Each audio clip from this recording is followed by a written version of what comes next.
இலங்கையினுடைய அழகு, நம்முடைய கேரள மாநிலத்தினுடைய அழகை போல தென்னை மரங்கள் சூழ்ந்து இருக்கக்கூடிய இயற்கையினுடைய அருட்கொடையை போல இருக்கக்கூடிய இந்த பகுதி பார்த்தீங்கன்னா, இந்த மலை பிரம்மாண்டமாக இருக்கிறது.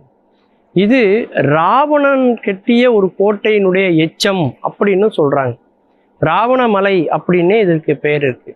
ராவணன் வாழ்ந்தான் என்பதற்கான ஒரு தடயங்களாகவும் இதிகாசங்களில் சொல்லப்பட்டிருக்கக்கூடிய பல செய்திகள் இந்த உள்ள மலையின் மீது பல இடங்கள்ல ஒத்துப்போவதையும் நம்ம பார்க்க முடிகிறது. அப்படி இன்றைக்கும் பல மர்மங்கள் நிறைந்திருக்கக்கூடிய அழகான, இன்றைக்கும் சுற்றுலா பயணிகள் பலரையும் ஈர்க்கக்கூடிய ஒரு மலையாக இந்த சிகிரியா மலை இருக்கிறது. இன்னைக்கு அதனுடைய உச்சிக்கு போய் பார்க்கணும் அப்படின்னு விரும்புகிறவங்களுக்கு இரும்பினால் படிகள் அமைக்கப்பட்டிருக்கிறது. ஆனால் அந்த இயற்கையாகவே பார்த்தீங்கன்னா அங்கே மார்பிள்ல படிகள் இருக்கு.